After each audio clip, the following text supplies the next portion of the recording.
The Church of Scientology has been battling critics almost from the day it was launched in the early 1950s. But now the attacks are coming not from outsiders, but from former senior insiders, each of whom served the organisation for decades. Marty Rathbun spent 27 years in the Church of Scientology. He says he personally saw its leader, David Miscavige, strike subordinates on numerous occasions, including senior colleague Tom DeVocht. Miscavige walks in and goes, asks Tom some question. There's the slightest lag in his response. Miscavige just takes off across the room in front of 80 people and delivered just a beating to the guy. I mean, beat him up bad. Tom DeVocht, who left the church in 2005 after 28 years, recounted this event to ABC News, saying David Miscavige hit him, knocked him to the ground, and kicked him a number of times. According to Rathbun, Mike Rinder was also a victim of numerous attacks by Miscavige. I saw him attack him while he was sitting in a chair and hitting him upside the head, and then wrestling him around the neck and throwing him to the ground. I saw at least a dozen times this happen.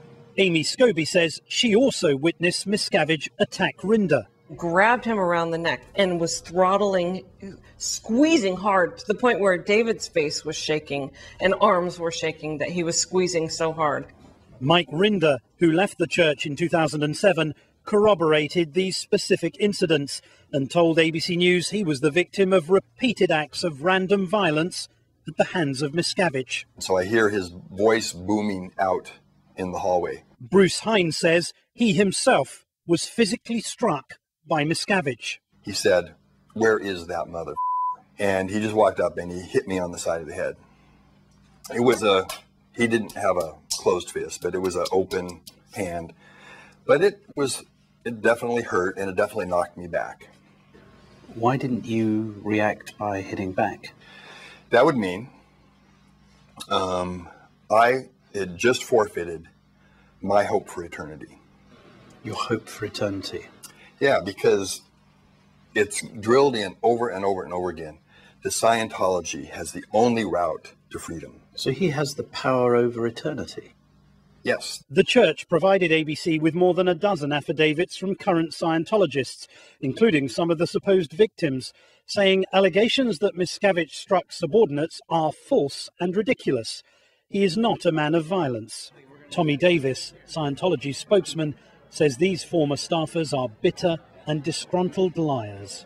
Do you not accept that these individuals that have come out in public are making serious allegations about the leader's randomized acts of violence in different settings, in different places to different individuals?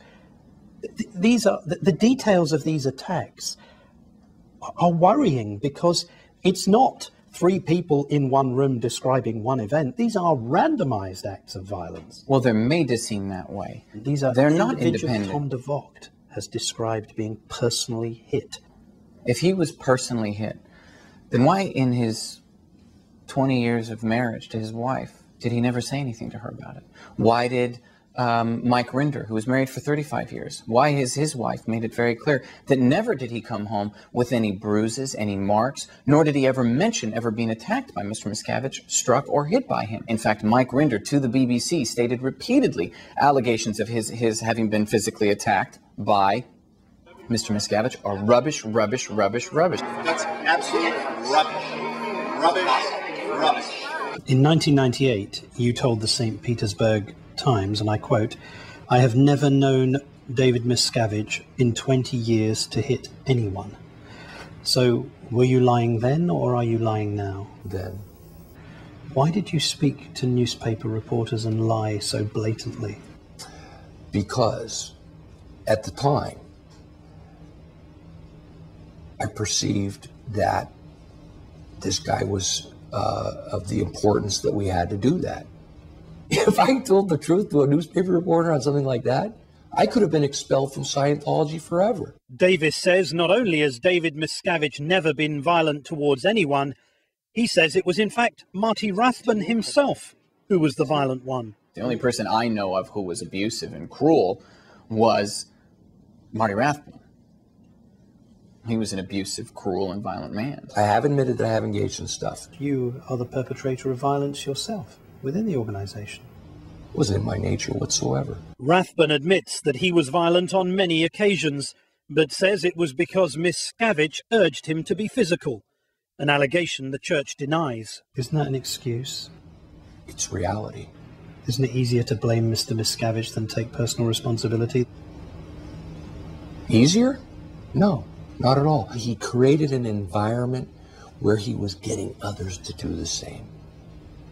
And I broke down and I punched Mike Rinder pretty hard a couple of times. A man you'd known for decades. A man I'd known for decades. And that's precisely the thing. It made me feel terrible. It made me sick to my stomach. In affidavits provided by the church, numerous current staff members describe seeing Rathbun attack Rinder and others and call Rathbun psychotic and a bully.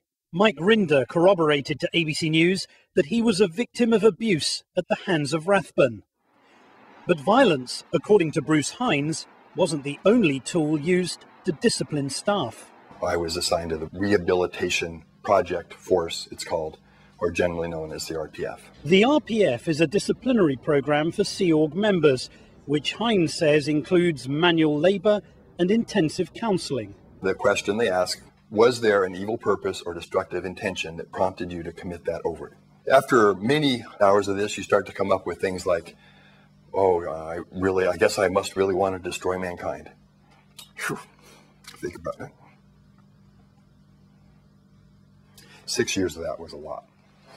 It is a program that members of the church's religious order do voluntarily and are given the opportunity to do if they're found to have failed in their duties. Bruce Hines says that when he was in the RPF, there were periods of time when he could not see his son.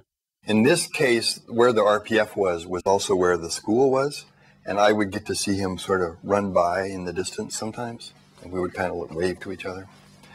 But I'm not allowed to actually talk to him. I asked Tommy Davis what the church's current policy is on the RPF and the family. If somebody is married and they're sent to the RPF, are there controls placed on how much they can see their family?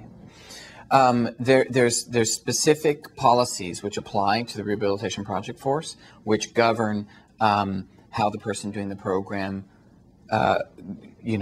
what they do, what their schedule is. And how much time in a week would an individual be allowed to see their family in the schedule? I don't know. I don't know off the top of my head.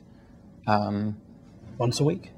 Probably, yeah, I would imagine. Once a week would sounds about right, yeah. Does that sound appropriate? I think so, yeah, sure. During his time in the RPF, Bruce Hines says he received some sad news about his marriage. At that time, I was married to another Sea Org member who was not in the RPF, and she so decided she wanted to divorce me. This was very, very common. Someone in the RPF, their spouse would divorce them because they would receive pressure to do it. The church says it does not pressure couples to divorce. Bruce Hines left the church in 2003. He and his son, who also left, say they're considered to be suppressive people by the church, a Scientology term for antisocial personalities. As a result, they say close family members still in the church are no longer talking to them. Did you lose family members? I have 2 nieces who live in Clearwater, Florida, who won't talk to me. My sister's former husband, he won't talk to me. And my son, he was born in the Sea Org. He can't speak to his brother or his mother because they refuse it. He's out, he's now left, and because of that, he's suppressive, and so they're required to disconnect. Bruce Hines' ex-wife told ABC News she disconnected from him and their son because she didn't want to have anything to do with anyone who lied about her church. Scientology told us they never force anyone to disconnect. Rathbun says that after he saw David Miscavige attack his friend Tom de Vocht, he finally cracked. When we come back, leaving the church.